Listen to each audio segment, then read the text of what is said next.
दुनिया का सबसे बड़ा बोझ जानते हैं क्या है? एक बूढ़े बाप के कंधे पर उसके जवान बेटे का जनाजा। यह वो दर्द है जो इंसान को जीते जी मार देता है। आज की कहानी एक ऐसे ही अभागे बाप की है जिसका हंसता खेलता संसार सिर्फ इसलिए उजड़ गया क्योंकि एक अमीर डॉक्टर के पास 5 मिनट का समय नहीं था। लेकिन जब उसी डॉक्टर की दुनिया उजड़ने वाली थी, तब क्या हुआ? कर्मा ने कैसे अपना हिसाब बराबर किया? मुंशी प्रेमचंद की लिखी यह कहानी आज आपके दिल को झकझोर कर रख देगी। आंखों में आंसू थाम कर सुनिएगा। बूढ़ा भगत, उम्र 70 के पार। 7 बेटे पैदा हुए, लेकिन गरीबी और बीमारी ने एक एक करके सब कुछ छीन लिया। अब बचा था सिर्फ सबसे छोटा बेटा, 7 साल का एक मासूम बच्चा, जो भगत की बूढ़ी आंखों का इकलौता तारा था। लेकिन आज वो भी मौत से लड़ रहा था। भगत उसे गोदी में उठाकर शहर के सबसे बड़े डॉक्टर चड्ढा के बंगले पर भागा।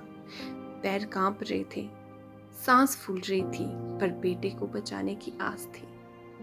बंगले पर पहुंचते ही उसने देखा डॉक्टर साहब गोल्फ खेलने के लिए गाड़ी में बैठ रहे हैं। भगत उनके पैरों में गिर गया।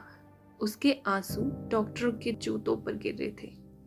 सरकार, दया कीजिए, मेरा सब कुछ लुट गया है, बस यही एक बचा है। बाबूजी, एक बार देख लीजिए, नहीं तो यौ भी मर जाएगा। डॉक्टर चड्ढा ने घड़ी देखी, मुंह सिकोड़ा और बोले, कल सुबह आना, अभी मेरे खेलने का समय है। गाड़ी स्टार्ट हुई और धूल उड़ाती हुई निकल गई। भगत वही कीचड़ में बैठा चीखता रहा, रोता रहा। उसी रात उस बूढ़े बाप की गोदी में उसके मासूम बेटे का शरीर ठंडा पड़ गया। भगत की दुनिया में हमेशा के लिए अंधेरा हो गया। वक्त बदला, कई साल गुजर गए। डॉक्टर चड्ढा अपनी उस क्रूरता को भूल चुके थे। उनका एक ही बेटा था, कैलाश, पढ़ा लिखा, होनहार और माता पिता की जान। कैलाश के 20वें जन्मदिन की रात थी। पूरा बंगला रोशनी से नहाया हुआ था, शहनाइयां बज रही थी। तभी एक भयानक हादसा हुआ। कैलाश को एक जहरीले काले नाग ने काट लिया।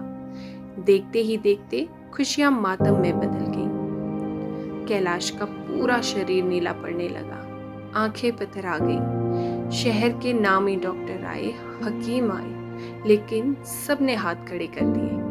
डॉक्टर चड्ढा और उनकी पत्नी बदहवास होकर रो रहे थे। जो डॉक्टर दूसरों की जिंदगी का फैसला समय देखकर करता था, आज वो समय के सामने भीख मांग रहा था। कोई मेरे बच्चे को बचा लो, मेरी सारी दौलत ले लो, पर मेरे बेटे को जिंदा कर दो। आधी रात को दूर एक गांव की झोपड़ी में बूढ़ा भगत अकेला बैठा था। तभी किसी ने आकर कहा, भगत, सुना तुमने? डॉक्टर चड्ढा का जवान बेटा सांप के काटने से मर रहा है। यह सुनते ही भगत के सीने में पुराना घाव फिर से फट गया। उसकी आंखों में खून उतर आया। उसे याद आया अपने बेटे का वो तड़पता हुआ चेहरा, डॉक्टर की वो ठंडी गाड़ी और वो खौफनाक रात। भगत जोर से हंसा, पर उस हंसी में भी दर्द था। अच्छा हुआ, बहुत अच्छा हुआ, जैसा बोया वैसा काटा। जब मेरा बच्चा मर रहा था तब वो खेल रहे थे ना। आ जाओ, उनसे कहो कि वो भी गोल्फ खेले। मैं नहीं जाऊंगा, कभी नहीं जाऊंगा। भगत ने चादर ओढ़ी और सोने की कोशिश करने लगा। लेकिन एक बाप का दिल दूसरे बाप का दर्द समझ ही जाता है। भगत को सोने की कोशिश में सिर्फ अपने मरे हुए बेटे की आवाज सुनाई दे रही थी, जैसे वो कह रहा हो, बाबा, किसी के बेटे को मरने नहीं देना। भगत तड़प उठा।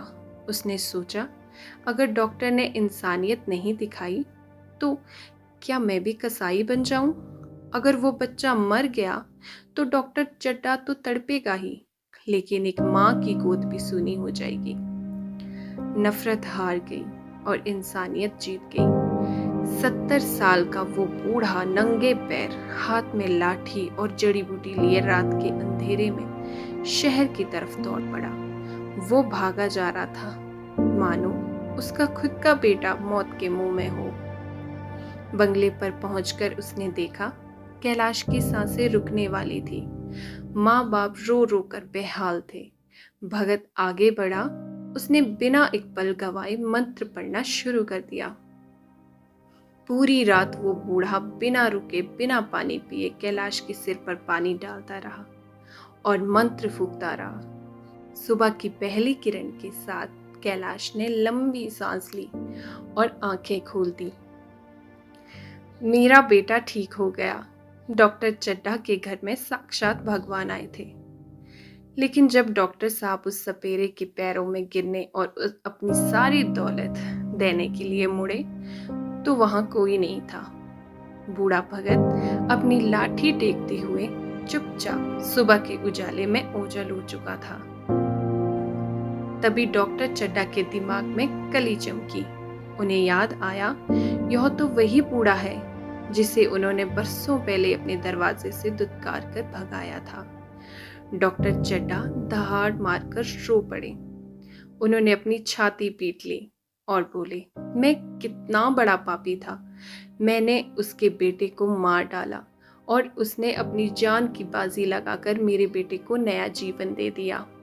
वो कोई इंसान नहीं था, वो तो भगवान था।